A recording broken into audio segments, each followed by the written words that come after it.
오늘 분데스리가가 윈터 브레이크에서 복귀를 해서 바이에른 뮌헨이 뮌헨글라드바를 만났는데 1대0으로 승리를 거뒀습니다. 그리고 오늘 경기의 가장 큰 특징은 우파메카노가 경고 누적으로 결장하는 경기였기 때문에 김민재와 다이어 요 두 명의 센터백 라인이었다는 거죠. 그러니까 아무래도 다이어가 약간 이제 순발력이 느리고 공격적인 수비를 잘하는 선수가 아니기 때문에 콤파니 감독의 전술이 잘 안 맞잖아요. 그러다 보니까 김민재를 비롯한 알폰소 데이비스, 라이머 이런 선수들이 커버를 좀 잘 해줘야 되는 경기였거든요.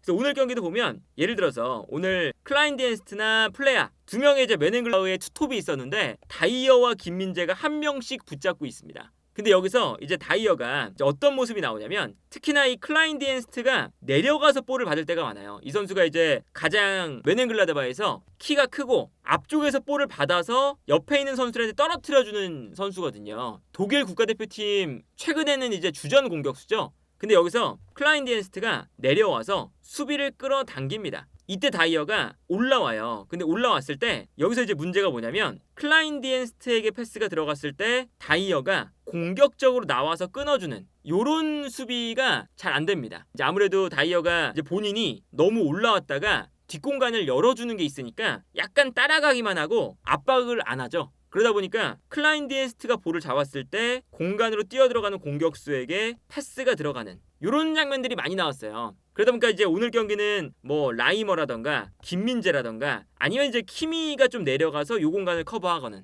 이런 장면들이 좀 반복이 됐습니다. 그래서 오늘 경기를 보면 일단 김민재의 임무는 어쨌든 다이어가 백업 수비수니까 다이어와 함께 나왔을 때 뒷공간을 조금 더 안정적으로 커버해 주는 거 이런 거였죠. 그래서 이제 오늘 경기 보면 오늘 김민재 선수가 또 좋은 수비력을 보여줬던 경기인데 예를 들면 이 장면을 보면 최전방에 있는 이제 뮌헨글라드바의 공격수가 내려오고 있죠. 이때 다이어가 내려가는 공격수를 따라가고 있어요. 그리고 이제 이 장면에서는 김민재가 뒤에 있고 다이어가 내려가니까 키미히가 내려와서 이 공간을 같이 커버해주고 있습니다. 근데 이때 이제 다이어가 문제가 뭐냐면 공격수가 내려오면서 볼을 봤는데 과감하게 달려들질 못하면서 압박을 할 때 간격이 좀 벌어져 있어요. 그러다 보니까 편안하게 공격수가 내려와서 일단 볼을 잡습니다. 그 다음에 이제 볼을 잡자마자 다이어가 이제 올라와 있으니까 볼을 받은 다음에 뒷공간으로 떨어뜨려 주는 거거든요. 그러다 보니까 이제 키미이도 후방에 있다가 요 공간으로 볼이 떨어지는 순간 상대 공격수가 내려가니까 키미이도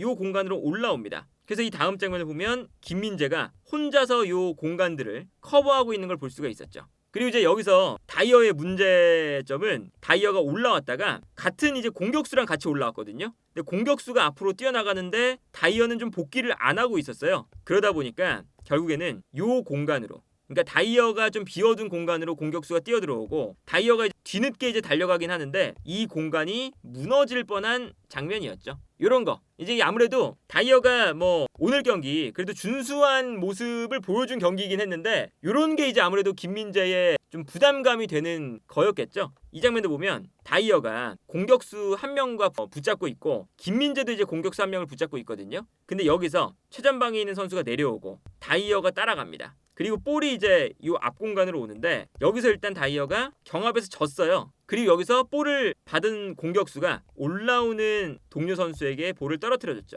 이게 이제 클라인디엔스트거든요. 그리고 여기서 이제 문제는 뭐냐면 볼을 떨어뜨려 줬을 때 볼을 떨어뜨려 주고 바로 공격수가 돌아서 뛰기 시작합니다. 근데 다이어가 여기서 발이 멈춰 있죠. 그러다 보니까 볼을 받은 공격수가 앞으로 이제 찔러줄 때 이 공간에서 다이어가 다시 돌아가는 게 좀 늦어요. 그러다 보니 공격수가 뛰어갈 때 심지어 이제 다이어가 따라서 나왔던 공격수였죠. 근데 다이어는 나왔다가 돌아가는 동작이 늦고 공격수는 돌아뛰는 움직임을 빨리 가져가면서 이 공간을 공략을 합니다. 근데 이제 여기서 이제 다이어가 늦게 들어가니까 알폰소 데이비스가 먼저 뛰어들어가면서 상대 공격수의 움직임을 알폰소 데이비스가 따라가는 요런 장면이 있었어요. 그리고 다이어가 비워둔 공간은 라이머가 들어가서 요 공간을 막고 있었죠. 요렇게 이제 그래도 마지막에는 알폰소 데이비스가 따라가서 요 공격수를 방해하는 장면이 나오거든요. 요런 것처럼 다이어가 본인의 약간 약점인 거잖아요. 전방 압박이라던가 아니면 뒷공간 커버라던가 이런 게 아무래도 본인의 약점인데 그런 약점들을 뒤에 있는 뭐 김민재 알폰소, 키미히, 라이머 이런 선수들이 협업을 잘 해줬다. 그럼에도 불구하고 좀 이제 아쉬운 장면들은 있는 거죠. 예를 들면 이런 거. 이 장면도 다이어가 요 앞 공간으로 볼이 떨어질 때 바이에른 뮌헨의 전술이 좀 이러니까 달려 나오면서 태클을 합니다. 근데 달려나와서 태클을 했을 때 이 태클이 실패를 했어요. 공격수가 볼을 잡자마자 뛰어나가는 선수들이 있고 김민재 혼자 남아있는 장면이었죠. 물론 이제 여기서 패스가 들어갈 때 이 패스가 이제 앞쪽에 있는 선수에게 끊기면서 결국에는 패스가 안 들어갔는데 다이어가 튀어나왔을 때 이렇게 달려 나왔을 때 김민재 혼자 남는 상황에서 앞쪽에서 이제 제대로 수비가 안 됐다. 이런 것들은 이제 김민재에게 좀 부담이 되는 날이긴 했습니다. 이제 그럼에도 불구하고 어쨌든 이제 오늘 경기는 김민재가 뒷공간 커버도 굉장히 잘해줬고요. 다이어가 이제 미스를 하는 것들도 어쨌든 김민재가 잘 따라가줬다. 그러면서 이제 오늘은 나쁘지 않았던 수비 라인에서의 모습이었거든요. 그리고 김민재 선수가 오늘 경기 쉬고 나오니까 확실히 컨디션이 참 좋은 것 같아요.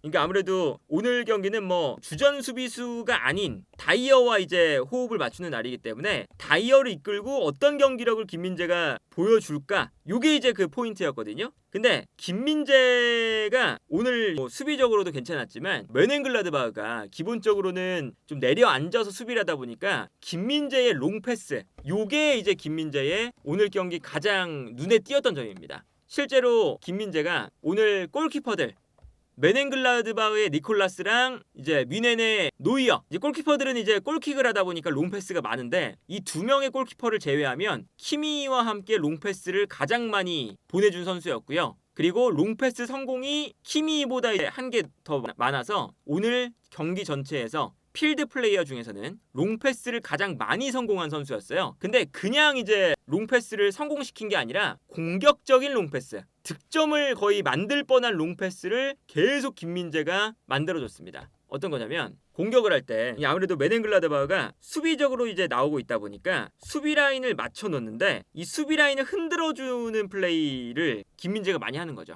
특히나 이 뮌헨글라드바흐가 약간 라인을 올려요. 완전히 내려가 있지 않고 요런 순간에 이제 김민재와 왼쪽에 있는 사네 혹은 이제 후반전에 들어온 코망 요 이제 왼쪽 라인에서의 그런 움직임이 되게 잘 맞거든요. 그러니까 김민재 선수가 기본적으로 이런 롱패스를 할 수 있게끔 구도도 만들어집니다. 이제 어떤 거냐? 앞쪽에서 라이머가 약간 이제 올라가고 알폰소 데이비스도 안으로 들어가요. 그러면서 특히나 알폰소 데이비스가 좀 안쪽으로 들어가기 때문에 수비수들이 알폰소 데이비스 때문에 좀 가운데로 들어가죠. 그 순간 키미히가 내려와서 김민재, 다이어, 키미히 이렇게 이제 3백이 됩니다. 그러면 김민재가 볼을 잡아서 뛰어나가는 왼쪽 측면 공격수에게 패스를 쭉 뿌려주는 거죠. 이렇게 이 움직임을 이제 최근 들어서 이번 시즌에 많이 보여주고 있고 이 과정에서 왼쪽 라인의 이 움직임을 콤파니 감독이 잘 쓰고 있거든요. 김민재의 패스도. 그래서 오늘 경기 보면 저런 장면에서 심지어 김민재가 득점을 만들어낼 뻔한 장면도 있었습니다. 그러니까 이 장면 보시면 김민재가 왼쪽 라인에 나와 있고 김민재, 다이어, 키미히가 내려가 있습니다. 3백이 되고 있죠. 그리고 이때 이번에는 이제 사네가 가운데로 좀 들어가 있었기 때문에 알폰소 데이비스가 측면으로 나가고 있습니다. 그리고 이제 여기서 가운데에 해리케인도 있으니까 순간적으로 상대 수비가 해리케인과 사네 때문에 좀 가운데로 쏠려 있었어요. 그러니까 뛰어들어가는 알폰소 데이비스의 움직임을 보고 김민재가 패스를 찔러주게 되는 거죠. 그래서 이 다음 장면을 보면 김민재가 롱패스를 뿌려줄 때 알폰소 데이비스가 달려나가고 있고 이 공간으로 완전히 수비 뒷공간을 무너뜨리는 이런 장면을 볼 수가 있거든요. 이 장면에서 알폰소 데이비스랑 김민재랑 호흡이 잘 맞았어요. 그러니까 어떤 거냐면 알폰소 데이비스가 순간적으로 내려와서 볼을 받으려는 움직임처럼 움직임을 가져가요.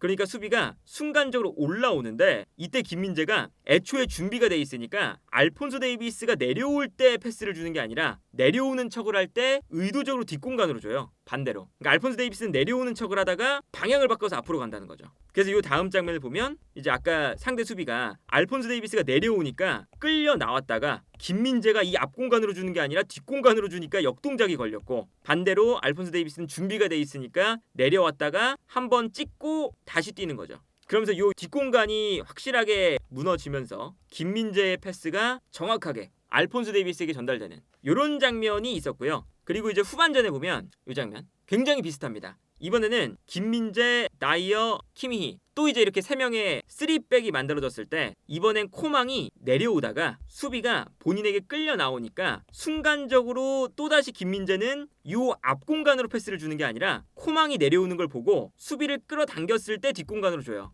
그러면 코망이 내려오다가 방향을 바꿔서 다시 요 공간으로 뛰겠죠. 요 움직임. 그래서 이 움직임 한 방에 뒷공간이 그냥 한 번에 무너져요. 김민재가 뛰어들어가는 코망에게 한 번의 정확한 롱패스. 그러니까 오늘 이제 김민재가 경기 전체에서 롱패스 성공 횟수가 가장 많은 선수였는데 이 롱패스 성공 횟수가 저런 롱패스가 섞여 있는데도 불구하고 가장 많았다. 그러니까 공격 지역으로 패스를 딱 찔러줬는데도 이게 끊기지 않고 우리 선수에게 연결됐다라는 게 대단한 거죠. 그래서 여기서도 김민재의 패스 한 방에 코망이 뛰어들어갈 때 정확하게 요 패스가 딱 떨어지거든요. 근데 수비 라인 뒷공간이 무너지니까 상대 골키퍼가 나올 수밖에 없습니다. 특히나 여기서 이제 김민재 선수의 롱패스가 약간은 측면이 아니라 안쪽으로 감겨 들어왔어요. 그러다 보니까 이게 안쪽에서 볼을 받으면 코망이 1대1 찬스잖아요. 그래서 골키퍼가 나왔는데 코망이 먼저 이 볼을 컨트롤을 해서 여기서 완전히 골대가 비어있는 상황이었습니다. 그리고 이때 코망이 볼을 받아서 안쪽으로 컨트롤을 해요. 그러다 보니까 가운데에 사네가 있었는데 사네에게 빈 골대에 그냥 찬스가 납니다. 근데 여기서 사네가 하늘로 볼을 날려버리죠. 그래서 말도 안 되게 이 빈 골대에서 사네가 하늘로 그냥 볼을 날려버리는. 그래서 이제 이 장면을 보면 사네의 슈팅 이후에 모든 선수가 이제 머리를 감싸지는, 사네를 제외하고 이런 또 재미있는 모습을 볼 수가 있었습니다. 그래서 이 장면을 보면 확실히 물론 득점으로 연결되지 않았지만 상대가 순간적으로 올라올 때 김민재의 롱패스를 활용해서 뒷공간을 무너뜨린다. 이 패턴을 콤파니 감독이 최근에는 많이 쓰고 있다. 그리고 이제 이런 것들을 계속 보여주니까 상대 수비수들도 좀 견제를 하기 시작을 해요. 그래서 이제 이것을 어떻게 김민재가 역으로 이용하냐면 이 장면도 보면 김민재가 처음에 볼을 잡았을 때 왼쪽을 바라봐요. 계속 이 공간으로 패스를 보내주니까. 그래서 상대 수비가 순간적으로 김민재가 볼을 잡을 때 반대편으로 움직이고 있었습니다. 되게 많은 선수들이 눈에 띄게 이쪽으로 움직이고 있어요. 상대 수비수들이. 김민재가 이쪽으로 계속 방향 전환을 하니까. 근데 오히려 김민재가 그 모습을 보더니 볼을 안쪽으로 접고 들어와요. 그 다음에 반대편에 있는 올리스에게 방향 전환을 해주는 거죠. 오히려. 이거는 이제 김민재가 계속 왼쪽 라인으로 날카로운 패스를 주니까 상대의 수비 무게중심은 왼쪽으로 넘어가 있어요. 그러니까 김민재는 오히려 반대편에 있는 올리스에게 넘겨주는 거죠. 그래서 김민재의 이 롱패스가 딱 들어가면서 올리스에게 넓은 공간이 만들어지고 이 공간에서 올리스가 볼을 잡는 걸 볼 수가 있습니다. 확실히 이제 상대 수비 진영이 반대로 좀 쏠려 있죠. 다른 장면도 마찬가지인데 이 장면 보면 김민재가 볼을 잡을 때 몸의 위치가 반대를 바라봅니다. 이 장면도 측면에 있는 선수가 뛰어나가는 척을 하니까 상대 수비가 또 이쪽 공간을 계속 신경을 쓰고 있어요. 계속 김민재가 좋은 패스를 넣어주니까. 그래서 이 장면도 상대 수비수들은 다 시선이 반대로 쏠리고 있습니다. 이때 김민재가 딱 몸을 돌려놨다가 바로 상대의 모습을 보고 볼을 안쪽으로 컨트롤해요. 그러니까 상대가 측면으로 달려나가다가 순간적으로 역동작이 걸린 거죠.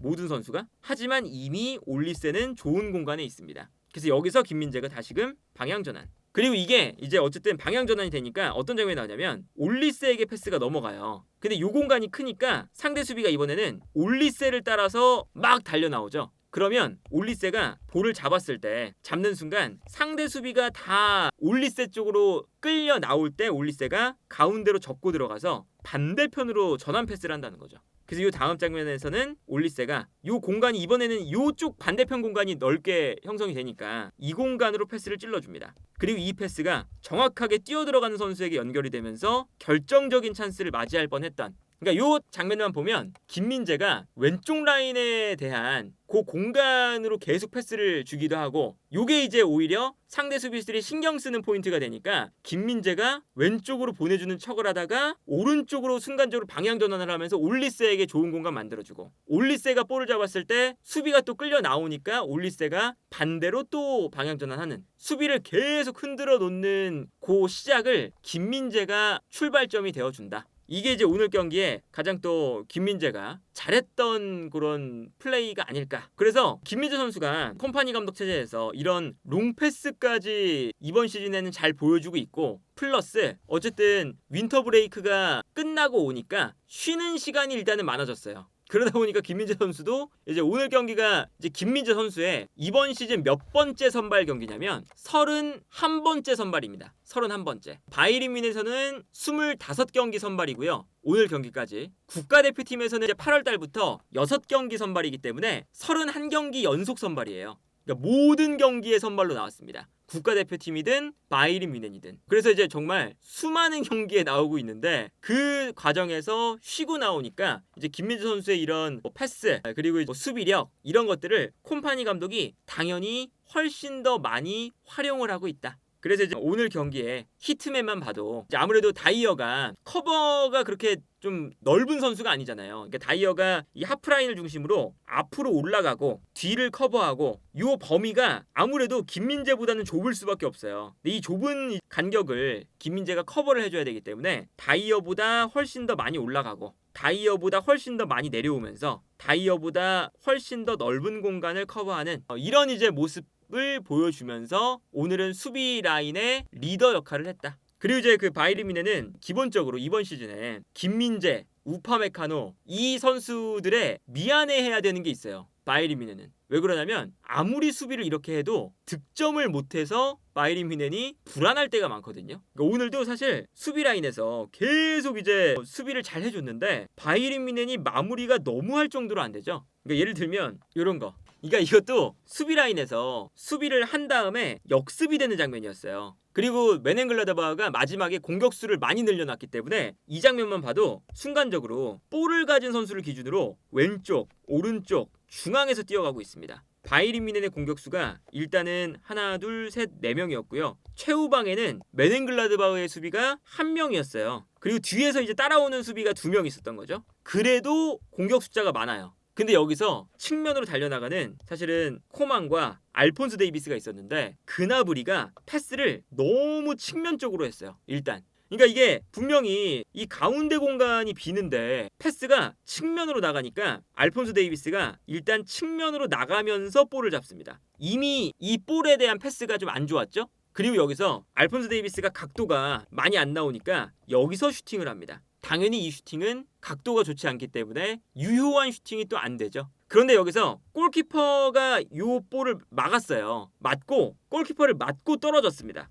근데 이 떨어지는 볼도 볼이 떨어졌을 때 뒤에서 달려 들어오는 선수에게 떨어지거든요. 이 선방한 볼이. 근데 요 비어있는 곳으로 헤더를 잘못해서 골대로 들어가는 게 아니라 이 볼이 다시 골키퍼 쪽으로 갑니다. 그래서 이제 여기서도 득점을 못해요. 여기서 득점을 못하고 그리고 여기서 득점이 안 되니까 바로 골키퍼가 코망의 헤더를 받아서 역습을 합니다. 그래서 이 역습 과정에서 공간이 또 바로 열려요. 바이에른 뮌헨이. 그리고 김민재가 이 공간을 커버하러 가죠. 그리고 여기서 김민재가 이 넓은 공간에서 클라인 디엔스트와 1대1 상황이었는데 여기서 김민재가 클라인 디엔스트와의 몸싸움에서 김민재가 이깁니다. 그러면서 또다시 여기서 이제 수비를 해준 거예요. 요 이제 클라인 디엔스트는 독일 국가대표팀 주전 공격수인데 독일 국가대표팀의 주전 공격수를 김민재가 힘으로 완전히 제압을 해버리는 이런 장면이었죠.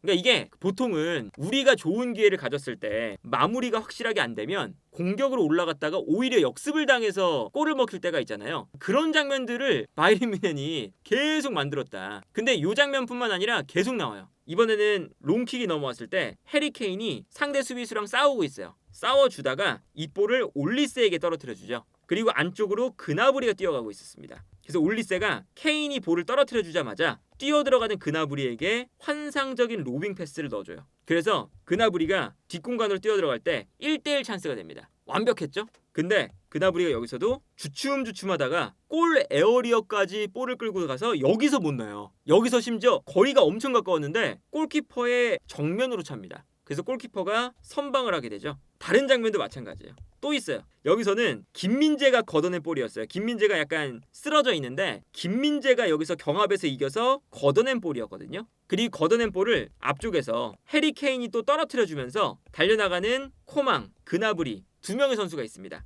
그리고 다음 장면을 보면 여기서 코망이 볼을 끌고 가면서 아주 넓은 공간이 만들어져 있어요. 그러니까 요 장면은 사실 공격수는 달려가고 수비수는 뒷걸음질 치기 때문에 공격수가 되게 유리한 장면이거든요. 근데 여기서도 코망이 볼을 끌고 가다가 주춤주춤하다가 결국에는 상대 수비수 몸에 맞는 최악의 슈팅을 하죠. 그리고 본인이 슈팅을 할 때 이미 올리세, 그나브리 좋은 공간에 있는 선수들이 많은데 본인이 욕심을 부리다가 여기서도 득점이 안 되는 걸 볼 수가 있습니다. 그래서 사실 찬스가 어마무시하게 많았잖아요. 그래서 오늘 이 득점 기대값을 보면 놀랍게도 바이에른 뮌헨이 3.27 그리고 메넨글라드바흐가 0.39골이에요. 엄청난 차이죠. 사실은 이 정도 차이가 나면 바이에른 뮌헨이 한 4골 5골은 넣어도 되는 차이거든요. 그런데 바이에른 뮌헨은 오늘 페널티킥 한 번, 해리 케인의 페널티킥 한 골밖에 나오지 않았습니다. 그 수많은 기회들을 모두 다 놓쳤고요. 그리고 심지어는 전반전에 아예 메넨글라드바흐는 골 기대값이 0이었어요. 제로였어, 제로. 왜 제로였냐? 아예 슈팅 한 번 못 때렸거든요. 그러니까 이게 바이에른 뮌헨이 수비적으로 기본적인 아주 단단함을 가지고 있기 때문에 바이에른 뮌헨이 공격하기가 쉬워요. 그러니까 전반전 기록을 보면 약간 이런 식이었거든요. 이게 바이에른 뮌헨의 평균 위치입니다. 최후방에 김민재가 있고 다이어 그리고 뭐 앞쪽에 해리 케인까지 상대 진영에 모두 올라가 있어요. 반대로 앞쪽에서 이제 올라가고 압박이 잘 되니까 메넨글라드바흐는 하프라인을 모두 못 넘습니다. 다 본인들의 진영에만 있죠. 역습으로 나오고 싶어도 오늘 김민재와 뭐 다이어 그리고 알폰소 데이비스, 라이머 이런 수비진들이 아예 넘어오지도 못하도록 여기서 그냥 가둬놨거든요. 이거는 정말 뭐 수비가 상대의 역습을 단 한 번도 허용하지 않을 정도로 완벽한 수비를 하고 있는 건데 이 수비력을 바탕으로 득점을 어느 정도는 바이에른 뮌헨이 해줘야 되지 않을까. 그래서 오늘 경기도 바이에른 뮌헨은 수비가 좋은 팀 반대로 이제 공격력이 너무나도 안 좋은 결정력이 너무나도 안 좋은 그런 모습을 또다시 보여줬다. 하지만 오늘 경기도 일단 승리를 거두면서 레버쿠젠과의 승점 차이를 여전히 4점 차이로 유지를 하게 됐고요. 당장 이제 뭐 득실차만 봐도 바이에른 뮌헨은 48골을 넣었고요. 리그 전체에 가장 많은 득점을 했습니다. 그리고 13골을 실점했습니다. 리그 전체에서 가장 적은 실점을 기록한 팀인데 최다 득점과 최저 실점 이렇게 아주 좋은 이제 퍼포먼스를 보여주고 있기 때문에 일단 이번 시즌의 콤파니 감독의 축구는 후반기에도 아주 분데스리가에서는 잘 굴러가지 않을까. 그리고 이제 김민재 선수가 오늘 경기도 뭐 최고의 활약을 펼쳐줬으니까 김민재 선수의 뭐 후반기 활약도 충분히 기대해 볼 수 있을 것 같은 후반기 첫 번째 경기였습니다.